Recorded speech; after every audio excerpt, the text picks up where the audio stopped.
The way we look at games evolves, doesn't it? Ever since their inception, video games as a form of media have developed perhaps one of the most impressive evolutions in terms of what they can offer, in terms of what can be considered a game. We have technological and conceptual marvels with ideas that couldn't even be dreamed about when we thought about what a video game was back in the day. However, this new space for opportunities also lends itself to the past feeling more antiquated, as like everything in life, time does not care for a game's age. Things that could be seen as acceptable before becoming noticeable roadblocks for people's enjoyment, as standards keep getting higher and higher, yet those games are eternally the same. So there is a layer of irony when you think of the fact that, in the eyes of many, these signs of a different time, these antiquated systems that are but relics of a more limited environment, of a world where we didn't know things could be better, are exactly what keeps them as memories in our hearts. What is it then that makes us appreciate these games in a way that perhaps we don't do with the games we currently play? There are many answers to this question, and nostalgia is perhaps the most correct one in a lot of scenarios, as the desire many have of revisiting a different time manifests in these games, which can feel like time capsules. But the concept of nostalgia in games is a blurry topic that I don't feel truly encapsulates the whole truth in a way that makes us learn about games. Instead, the answer that I want to go through here is more regarding what makes a game be itself, the systems it has, and how they work around the limitations of the time. Perhaps at surface value, Eve is no different from many of its RPG Maker / Wolf RPG editor horror games of the early 2010s. It's got many of the same elements that others such as Yumeniki or Aooni left behind years back. But I think beneath the pull of this subgenre, the details that Eve has and the elements that make the game stand out compared to others are something that are worth analyzing, because many of these elements tied themselves to the limited environment from which the game was born. Today, we're talking about a game that knew what it could and couldn't be, and that utilizes those facts to create one of the most memorable experiences of an already very special subgenre. It is an honor to present to you Eve and the Strength of Limitations.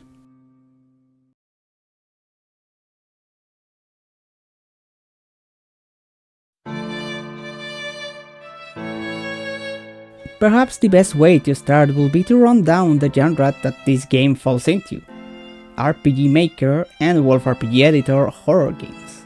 Well, obviously intended for a very different style of game, in retrospect, it's not hard to realize that the structure of many horror games being about exploration, puzzle solving, and decision making happen to fit with the environment that these RPG editors created. At the end of the day, horror and role-playing is all about the story you create, so straightforward mechanics can very often be a strength to let the story itself do the main job. But what is it about these RPG editors that makes them so appealing for creation? Well, if you have messed around with either of them, you most likely already know the answer. They are affordable and very simple to utilize. To this day, game making is perhaps one of the most demanding things you could ever attempt to do on your own. Yet it's a dream many keep in their head, perhaps to never be released, as the task can feel monumental on many levels. These RPG editors felt more grounded in comparison. They felt like opportunities to tell a story without having to deal with so many ordeals that game development can have. It still wasn't an easy task, but it softened the blow that game development can be. Of course, to build a game with such a simple engine also means that the creative space you have for more demanding or unique ideas can also be quite limited. So to stand out, you needed to create a good hook, which most did utilizing their narrative. Games like Mad Father, The Witch's House, The Mermaid Swamp, and even Eve have a very similar feel and puzzle-solving structure, with the difference being more about either the way they tackle the horror aspect or puzzle design. And this is honestly where the age of many of these games can hurt them to varying degrees. Frailty is the fundamental aspect of a game about horror. It is the fact that we're limited in what our character can do that makes us feel different from your usual protagonist. They can have the option to fight, of course, but there always must be a sensation of being overpowered by whatever we're confronting. as it is that weakness that separates the genre from others. And something that can perhaps be very difficult to balance is the fact that this frailty must apply to either narrative or gameplay. Games like The Witch's House and especially Misao have a severe emphasis on gameplay deaths, which leads to any kind of semblance of tension to be dropped, as each death makes the game feel more and more like just a violent cartoon.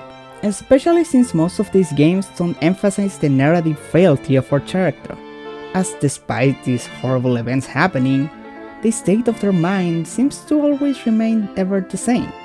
On the other hand, you have games like Mad Father, where for a big portion of the game, the frailty of the character isn't really in effect, with extremely lenient systems that can make the later transition into actually punishing mechanics feel very sudden and perhaps out of place. Especially when some of these failures comes from a misunderstanding of what the puzzle asks us to do. Puzzle design in games made by most likely a single digit of people, if not straight up one person with no prior experience, is something that I'm always going to be lenient about.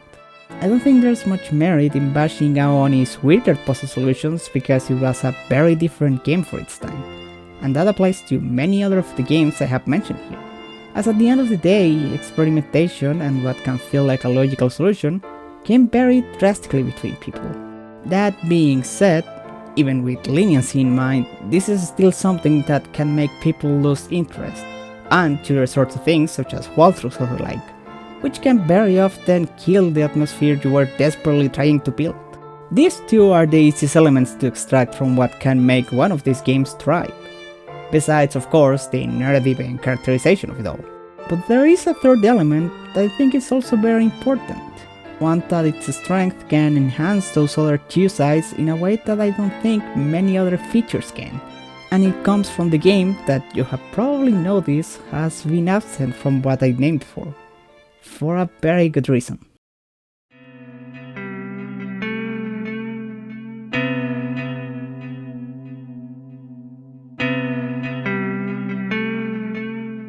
Sometimes it's hard for me to even consider this game horror, as its strength lied more about the core idea of the entire game, a world of dreams.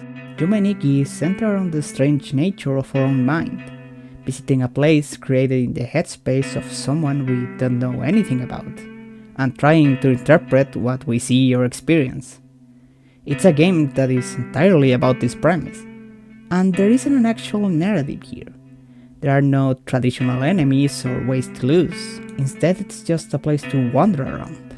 In other words, it's a game that is built in its setting, and utilizes the strength of such to create the many memorable moments it has. While I respect many other RPG editors' games, the narrative and setting that many of these utilize can feel very mundane for what a horror story is about. Or even worse, it can feel underutilized, as it fails to take advantage of the world they are presenting to us. It is in these three core gameplay aspects and how they are combined into one, where I can safely start to talk about what makes it work, and as you may have imagined, the core of it all blooms in this canvas it utilizes for its story.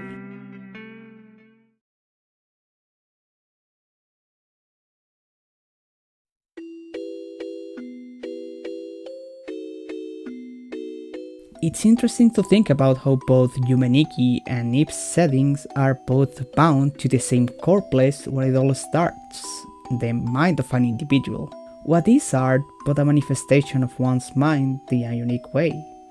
And what are dreams but a manifestation of the inner sides of this same mind? Yet it's still a noticeably different approach. As for art to exist, one must materialize every thought in a structure that can make some semblance of sense in our real world.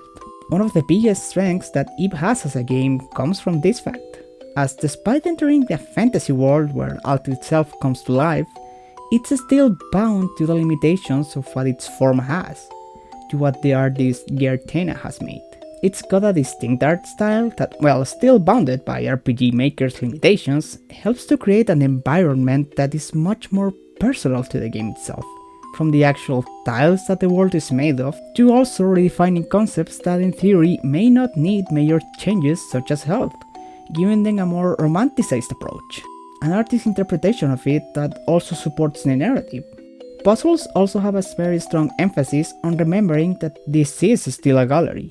We interact with many different pieces of different shapes and sizes, but it's all contained within this environment where what we want to do is play along or around what they are, to give a conclusion to an unfinished marriage, to finish the picture they want to be, or to just fulfill the only desire that they have. Everything is about understanding the very often literal picture that the game offers.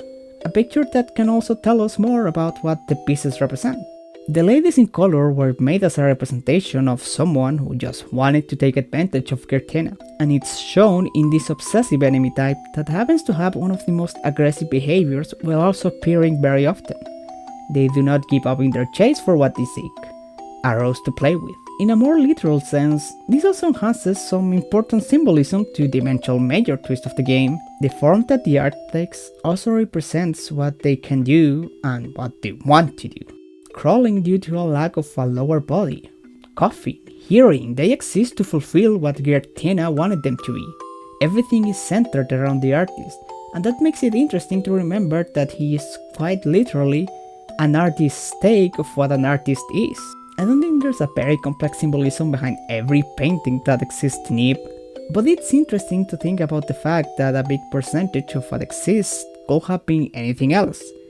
Yet the art was mostly kept the same for the remake, besides a bit of reorganizing, even with the bigger space in some of these canvases not leading to major changes in how they present themselves, meaning that they were perfectly happy with what they had. It is in this setting as well where we can separate the tension that each individual moment has. Besides some admittedly cheap scare tactics early on, I don't think it tries to be scary, or at least not more than just a startling fright in a couple of moments. Instead, it tries to utilize the horror game atmosphere to make the scenario the characters are going through feel more tense. While many of these things are not scary for us, there is a narrative telling about how living through those moments is affecting each character's mind, which can make their rebellion actions, despite their state of mind, feel bigger. It also enhances the main scene the game utilizes to truly throw you off, to the point where it has become one of the most iconic RPG Maker horror scenes out there. You're trapped, and now you must scramble about in a blind quest of desperation, all while also cleverly creating a very good gameplay trick that I'll focus on later. It is this integration of the world we're diving into as a defining aspect of the gameplay and the narrative that make the game feel better structured, as everything is made with a similar design space in mind, something that can help in creating a more cohesive game. But the strengths of the gameplay don't quite end there, as the game is also very aware of two crucial things that define this peculiar subgenre: curiosity and characterization, and it takes full advantage of both.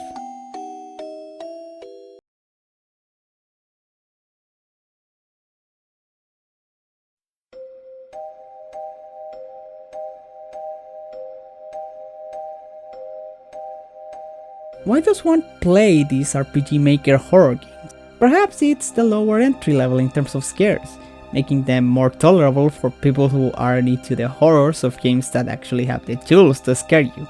But even in this context, there is most likely one important part that makes this whole thing work: a narrative that we get invested in. These games can have some fascinating stories that we want to learn about, and about the characters that live in it, and their eventual fate. Eve heavily emphasizes its story on the character side of things, as it is all about Eve, Gary, and Mary's tale while inside Giratina's world. And to make everything else work better, the game cleverly utilizes a lot of opportunities for you to learn of those characters simply by following your curiosity. Let's take one of the most noticeable elements that the game has: the fact that you can't read everything. Not only is this a system that makes sense in terms of narrative, even more so on the Japanese version, as kanji is not easy, but the game cleverly utilizes this to present an opportunity for both Gary and Eve to bond as characters, as their very first interaction with a painting can lead to a scene that tells us something about both of the characters we have present, while also creating curiosity about the paintings that were left behind, something that is made even better in the remake, which I'll talk more about in a bit, I promise. Many other examples exist of moments where each decision leads to learning about the characters, their state of mind, or their very loose background. While Eve might be a silent protagonist in many senses, the decisions she must take and her ways to go about each situation tell us a lot more about this reserved but still emotional girl that wants to be home with the people she loves, and the effects that this nightmare trip has on her. Many of the dialogues or actions we must decide on can feel like she's at odds about what to say or how to react, us being the final judge to decide what the appropriate way to go about it is. No matter what happens, she never wants to see the mannequin head break. She seems wary of disrupting the gallery's pieces more than necessary, and she's uncertain about how to interact with Mary, considering the situation.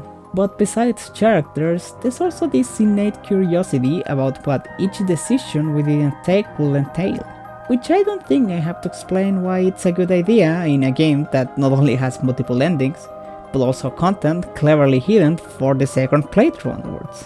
Remember the most memorable scene that you saw on your first playthrough?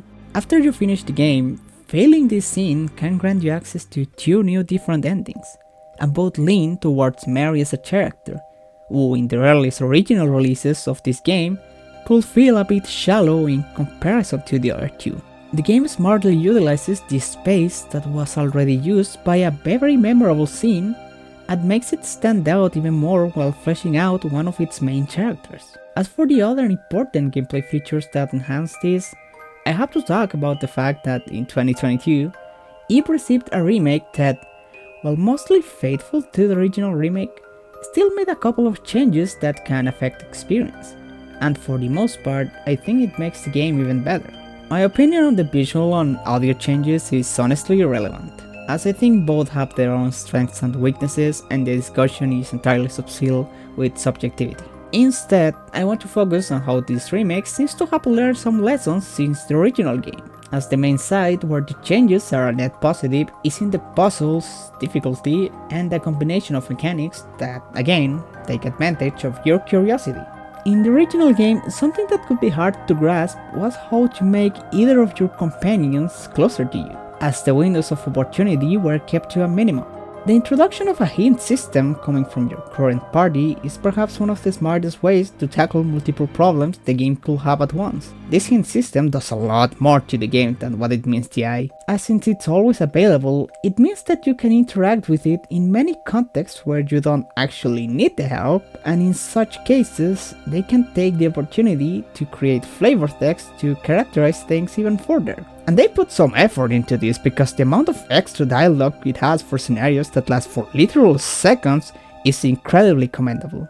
It speaks to a level of care to a system that they realize the potential and it utilizes it as best as they could, all while also smartly connecting the ability to bond with the characters on a mechanic that not only makes sense, but it's easily available to you at any point in time. Another example of a general upgrade comes with the infamous Doom counter of Gary. This is a mechanic that I think in theory was perfectly sound, but that the original game struggled a bit to explain. It's simple, the game warns you about this still being an art gallery, so you shouldn't cause damage to the pieces that are here, despite your feelings towards them. In the remake, thanks to the changes made to the puzzles, the only opportunities that exist for the integrity of the pieces to be damaged comes from Gary making rash, emotional decisions, and Karma eventually jetting up to them if they have failed to keep those emotions in check. The only exceptions being Eve literally saying she prefers Mary over Gary, and the doll room. Few things that you can tell will end up poorly if you do the wrong move. Combine this with the addition of a relatively early moment that you can absolutely tell is going to have repercussions, and now it's much easier to grasp what defines the fate that will entail to the character, their own actions. Overall, in the original, and even more so in the remake, there is a very clear understanding of what the appeal of the game was going to be, and they constructed elements around this aspect so people will want to learn more about it. It's just a very smartly designed game, even if perhaps the developers didn't know it at the time. It seems simple on a surface level, and that's because the core mechanics are simple, but it utilizes them all together in various ways that strengthen not only this gameplay, but everything else as well.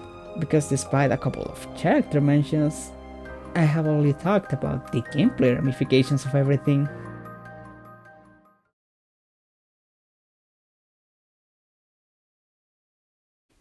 Due to the way most video game genres work, it can be very difficult to truly build great characters due to how limiting your space for them to feel like characters is.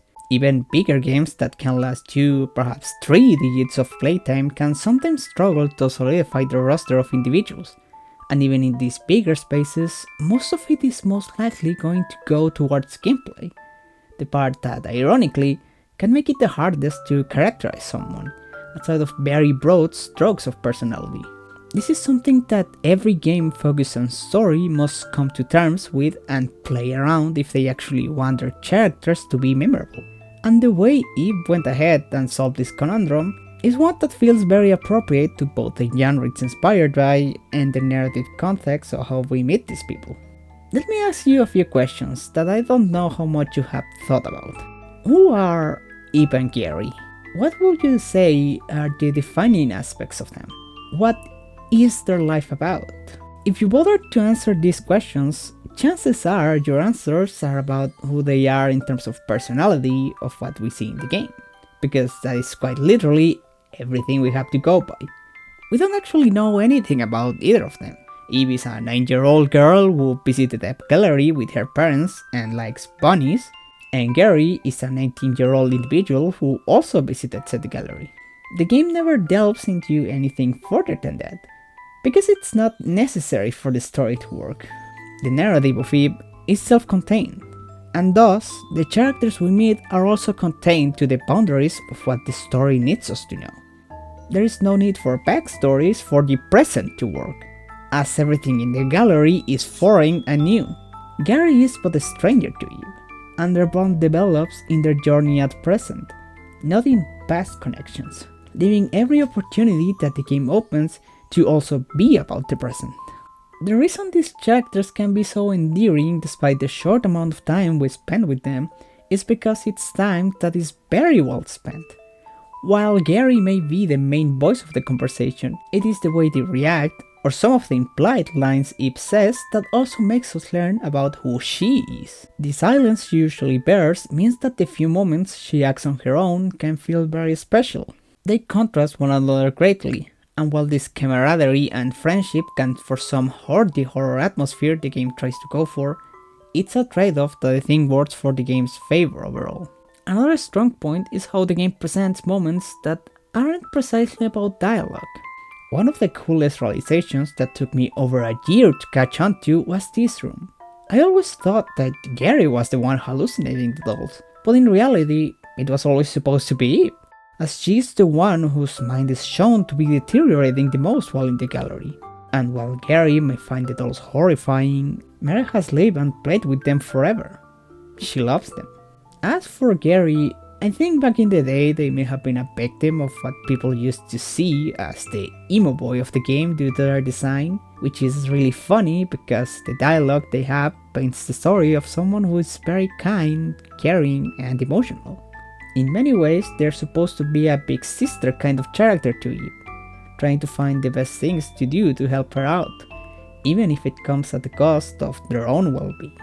There's also this interesting fact of them utilizing feminine wording to refer to themselves in the Japanese original, which is why the question "why do you talk like a lady?" even exists in the game, in case you were curious. There is no definitive answer as to how to refer to Gary, as the creator of the game has even gone out of their way to say that they wanted to cross the barriers of gender while presenting art of Gary in a kimono, so it's interesting to think about how the portrayal of such a character has evolved, yet their identity as this lovable individual remains. Before revisiting this game, I think Mary was the character I originally thought I would have the least to write about. She is a good character, don't get me wrong, but her role in the story and personality are a lot more self-contained to the climax of it all. The painting of an innocent girl that wanted to escape. It's already a strong premise in itself, but I think my original vision of this character undermined a fair amount of what I find interesting to see now. Mary as a character is defined by this desire, but why is she the only one to carry it?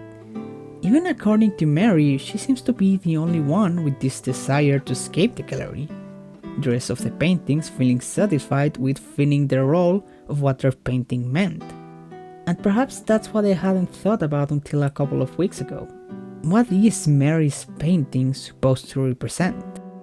In some way or another, we know that Gertena is the one that influenced or perhaps even caused this cursed gallery to exist, for its pieces to gain consciousness and life. He wanted to pour his literal being into them, and the last thing he made was Mary. While every other piece provides surreal shapes, incomplete pieces, or just concepts, Mary is the only piece that Gertena ever made that doesn't have any meaning besides just being a girl. She has no defined purpose. She's open to possibilities and interpretations of many types. She is the closest to the human-like behavior we have. This is reflected greatly on her personality, as she seems to be the most aloof yet still conscious of all the pieces in the gallery. For her, life in the gallery was like staying at home. And like most humans, she eventually got a desire to see more of the world, to escape, and see what awaited her outside. Her actions are never out of pure malice, as much as they are from a desperate individual who was forced to live in their own hell where they can't escape. One of the best areas that represents the humanity that Mary tries to imitate is the final one, the sketchbook. This isn't Gertena's gallery. This is his work's work. And in it, we can see that Mary still carries the mind of both an artist and of a curious child about the world she doesn't know about. The clashing visuals, the drawing of all three and the dolls together, the message of desperation for somebody to come, I think it makes for the clearest example of her calling for help, and that the aggressive behavior she carries is nothing but pure desperation, to escape from a reality that will forever haunt her. Mary will never be a real person though. She was made to look and behave exactly like one, but she isn't. And that's something that will forever remain, even when she succeeds at escaping to the outside world. She's still just an imitation of it. But at least she can live a happier life than what she had before. Which is why the truly worst endings in the game are the ones where no one gets to escape, as it means that this entire endeavor Mary went for was completely pointless, only ending up in the demise of two people, and perhaps even herself. These trio of characters have so much to express in their limited time and dialogue, and that's something that I find genuinely impressive for a game as simple and as small as this one. There's probably even more things that I'm not aware of, or that I don't have the time to talk about in details. I just find these three characters to be so interesting despite the limited length of a game such as Eve. So much to draw out of a game that can be seen as small.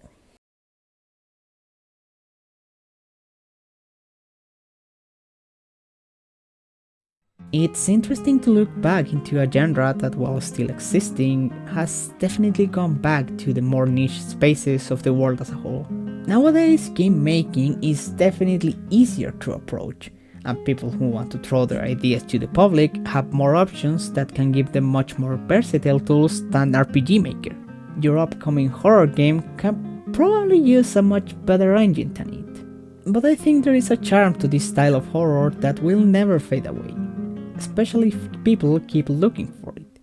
Which makes me happy, as I think there's still space for people to express things in a way that is unique to them, and their own limitations that led to them picking RPG Maker for their game. I like those kinds of stories, and the products that they can eventually release. But even if the whole niche of the past disappears, I'm happy that we still manage to see so many interesting games such as the ones that I have mentioned here. Even the ones I ended up not liking as much are interesting thoughts about what makes a good horror game, what makes some narrative decisions work, and which ones don't. And in the case of Eve, for me, how good you can truly make a game with what can be seen as the bare minimum for some. So many interesting layers, so many smart decisions, and a strong core concept and direction made it into a game that accentuates most of its positives to a great degree, making it an experience that I think about years later after playing the game for the first time. I think everyone can make an experience that is worth looking back into. Everyone can make their own special piece of art that others will think about years later, no matter how simple you may think it actually is. In this beautiful landscape of video games, filled with so many different art pieces to see, I hope I get to see more games like Eve. Games that know what they want to be, and that present their goals with honesty. Thank you.